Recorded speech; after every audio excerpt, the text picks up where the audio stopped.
So yeah, that's the thing. And let's go to the next one. So it's official. Xbox can buy Blizzard Activision, and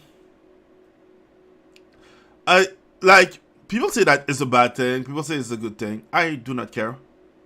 Like consolidation means a bad industry because when industry is getting buyout or want to get buyout means that they they're using more money that they can generate and they need a parent company to get more money.